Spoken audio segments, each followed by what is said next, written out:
Welcome to my YouTube channel Amar technicals पर आप प्रिय विद्यार्थियों का बहुत बहुत स्वागत है। प्रिय छात्रों, हम बता दें कल हम और आप वीडियो में पढ़े थे प्रोटीन के प्रभाव तथा उनके कार्य।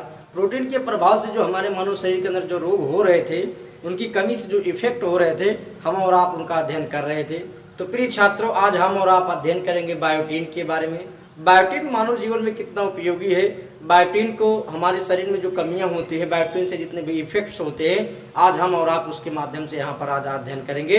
तो प्रिय छात्रों, हम आपको बता दें कि जो बायोटीन है, बायोटीन की जो उपयोगिता होती है मानव जीवन में, या इसकी जो क्रियाविधि होती है मानव शरीर में, इसका जो प्रभाव होता है, उसके बारे में हम और आप अध्ययन करते हैं। और बायोटीन की कमी से जितनी भी जैविकता हमारे मानव शरीर के अंदर कमी होती है, और इनके बारे में रिसर्च करने वाले वैज्ञानिक, इनको बायोटीन को खोजने वाले वैज्ञानिक के ऊपर प्रकाश डालते हैं। तो चलिए दोस्तों, यहाँ पर बायोटीन के बारे में अध्ययन करते हैं। पहले हम और आप बायोटीन के बारे में जानते हैं। बायोटीन वह शब्द है, बायोटीन उसे हम और आप कह सकते हैं जैसे विटामिन होता है, vitamin A, vitamin B, vitamin C, vitamin D. हमने आपको 4 प्रकार के विटामिन बताए, उसमें से जो बी विटामिन है, यानी कि विटामिन बी जोन है, उसी बी विटामिन का B7 वाला जो पार्ट है, इसे लिखा जाता है विटामिन B7। B7 को ही बायोटीन, रासायनिक नाम से बायोटीन कहा जाता है। क्या आपने जाना? जैसे हमने बताया vitamin A, vitamin B, vitamin C और विटामिन डी। हमने आपको 4 प्रकार के विटामिनों के बारे में अध्ययन कराया था। जब आप विटामिन ए को छोड़ेंगे तो विटामिन बी आता है, तो जब विटामिन बी आता है तो उसी विटामिन बी का ये बायोटीन नाम है। और विटामिन बी का जो बायोटीन नाम मैं बता रहा हूँ, विटामिन B7 का नाम बायोटीन है। इसका नाम क्या है? रासायनिक नामों में हम और आप जान सकते हैं, विटामिन B7 का रासायनिक नाम बायोटीन है, इसलिए इसको क्या कहा गया? बायोटीन ही कहा गया। इसका जो रासायनिक सूत्र होता है प्रिय दोस्तों, हम आपको बता दें, C10H16O3 और N3 है। इसको हमने क्या कहा? बायोटीन कह दिया। जब इसको बायोटीन कह दे रहे हैं, ये मानव जीवन के ऊपर क्या प्रभाव करता है, मानव के ऊपर कितना इफेक्ट्स करता है, और मानव के ऊपर कितनी इसकी उपयोगिता है, और इसको सर्च करने वाला हुआ कौन वैज्ञानिक था, कहाँ से क्या किया, विटामिन B7 को खोज कर लाया और उसका नाम ही रख दिया बायोटीन। इन सब के बारे में हम और आप अध्ययन करते हैं प्रिय छात्रों। तो यहाँ पर ध्यान देते हैं, सर्वप्रथम जब बायोटीन पर रिसर्च किया गया तो एक वैज्ञानिक थे 1927 ईस्वी में।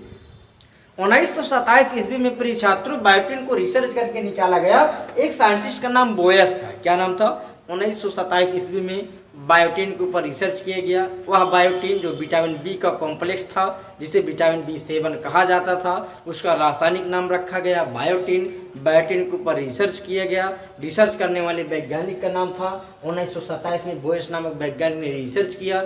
जब बोयस नामक वैज्ञानिक ने रिसर्च किया और बताया कि मैं इसे जो प्राप्त कर रहा हूँ, अंडे के सफेद भाग में देख रहा हूँ। कहाँ देख रहा हूँ प्रिय छात्रों? अंडे के सफेद भाग में देख रहे हैं, और इनसे जो उपयोग किया जा रहा है, वो जब अंडे के सफेद भाग के जब घाव हो जाता है, उन घावों को भरने के लिए ये बायोटीन कार्य करता है, जिसे मैंने कहाँ से प्राप्त किया? अंडे के सफेद भाग में प्राप्त किया।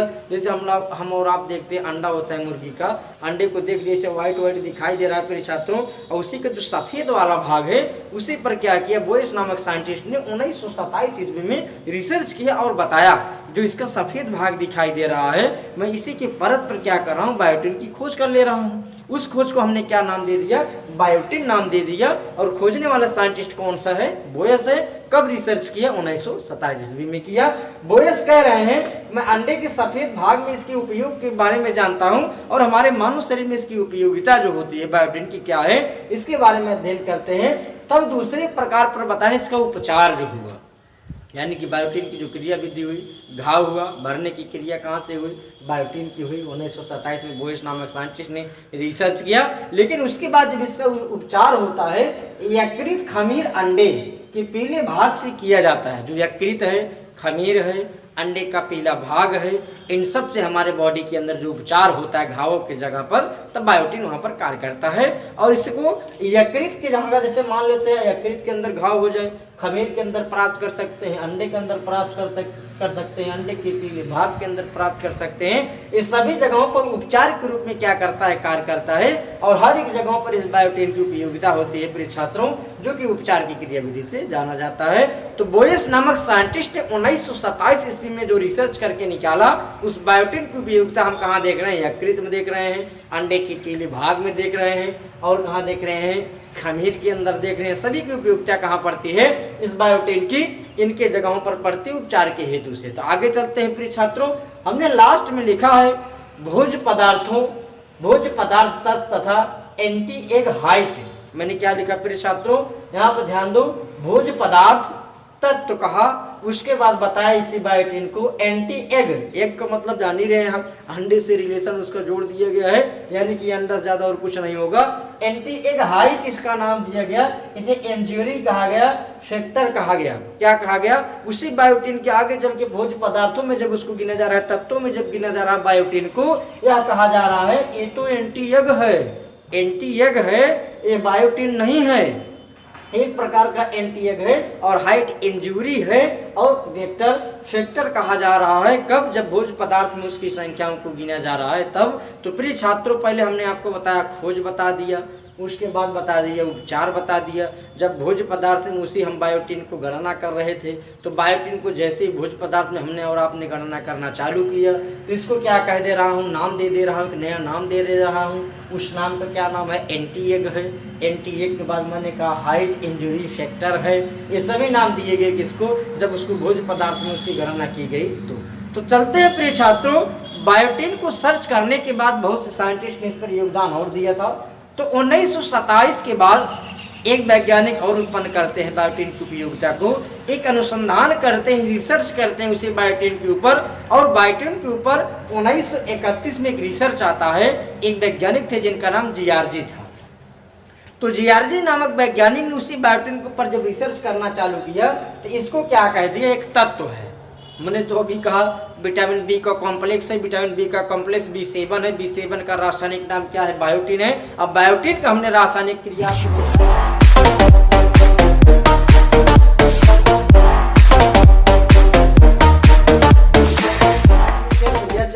16O3 और N3 है। तो उसको अब आगे चल के 1931 ईस्वी में जीआरजी महोदय कह रहे हैं ये कोई कुछ नहीं है, सिर्फ एक प्रकार का क्या है, तत्व है, इसके अलावा कुछ नहीं है। उस तत्व को मैं क्या कह दे रहा हूँ, विटामिन है, जिसका नाम मैं बता रहा हूँ उसी बायोटिन का H विटामिन है। मैं इसका क्या नाम दे रहा हूँ, H विटामिन है, और इसी नाम से आगे चलकर यह जाना जाएगा प्रिय छात्रों। तो यहाँ पर देखते हैं, तो अब तक क्या हुआ, 1927 का योगदान चला, 1931 का योगदान चला, जीआरजी का योगदान चला, बोयस का योगदान चला। लेकिन कुछ कदम जब और आगे बढ़ते हैं, उसी बायोटिन के ऊपर सर्च करना और भी अनुसंधानों की क्रियाएं चल रही होती है प्रिय छात्रों। तो आगे जब चलते हैं, तो 1939 में जीआरजी ही एक और मत लाते हैं, और वह मत यह लाते हैं, जीआरजी अपने कुछ साथियों के साथ मिलते हैं और कहते हैं बायोटिन के ऊपर रिसर्च किया जाए, जिससे उस रिसर्चों में कुछ हमें और आपको प्राप्ति हो। तो बायोटिन के ऊपर जब रिसर्च किया जाता है 1939 ईस्वी में, तो जीआरजी और कुन लेडरस एक वैज्ञानिक थे। कौन थे, जीआरजी कुन लेडरस एक वैज्ञानिक थे। ये सभी मिलकर क्या किए, इनसे रिसर्च करना चालू किया कि मैं इसे पृथक कर दूंगा। क्या कर दूंगा, पृथक कर दूंगा। पृथक कर इसे बायोटिन नाम देते हैं, और कहा मैं जितने भोज्य तत्वों में छिपा है, मैं सबसे निकाल कर एक जगह पर इकट्ठा कर दूंगा, तब मैं उसका एक नाम रखूंगा, जिसका नाम क्या होगा, बायोटिन होगा।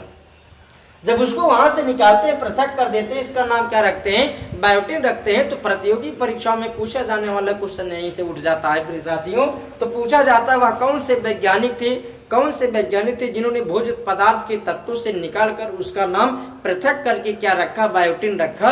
तो हम और आप बता सकते हैं क्या थे, जीआरजी तथा कुन लेडरस नामक वैज्ञानिक ने भोज्य तत्वों से निकालकर विटामिन कहा जाने वाला बायोटिन को निकाल कर क्या किया, 1939 में इसका नामकरण कर दिया कि बायोटिन है। प्रिय साथियों, यहाँ तक मैंने आपको बताया बायोटिन की उपयोगिता बताई, 27 का योगदान बताया, 31 का योगदान बताया, 39 की कहानी आपको सुनाई। तो यहाँ हमने कुन लेडरस के बारे में जाना। कुन लेडरस और जीआरजी ने मिलकर क्या किया, उस बायोटिन को पृथक कर दिया, अलग अलग टुकड़ियों में बांट दिया, और उसका नाम क्या रख दिया, बायोटिन नाम दे दिया। जो आज भी हम और आप विटामिन B7 को रासायनिक नाम से बायोटिन के नाम से जानते हैं, जो विटामिन बी का कॉम्प्लेक्स भाग विटामिन B7 है। तो प्रिय छात्रों, योगदान यही नहीं बंद होता है। कुछ दिनों पहले इस पर एक बार रिसर्च आया था, 1903 ईस्वी में इसी बायोटिन को क्या नाम दिया गया था, विटामिन की रचना ज्ञात हुई थी। यह बहुत से विटामिनों में खोजा जाता है, और बहुत से विटामिनों में लुप्त रहता है, इसको निकाल कर क्या किया जाता है, एक नाम ही रख दिया जाता है जो विटामिन से आगे चलकर पहचाना जाए और विटामिन का रासायनिक नाम बायोटिन के नाम से पहचाना जाए।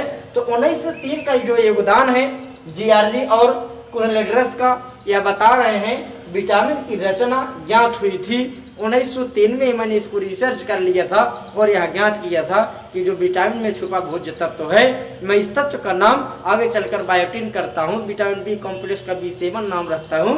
तो इन्होंने क्या किया था, विटामिन की रचना को ज्ञात किया था, जो हमारे मानव जीवन के लिए बहुत उपयोगी है। तो प्रिय छात्रों, हम और आपको बता दें कि यह हमने और आपने आज अध्ययन किया बायोटिन के बारे में, बायोटिन की उपयोगिता के बारे में, बायोटिन के उपचार के बारे में, बायोटिन के भोज्य पदार्थ तत्व के बारे में। तो प्रिय छात्रों, अगली वीडियो में हम और आप मिलेंगे एक नए टॉपिक से। तब तक आप माय यूट्यूब चैनल पर ऐसे ही बने रहें और my YouTube channel number technical ES को आप जरूर सब्सक्राइब करें। तब तक के लिए धन्यवाद।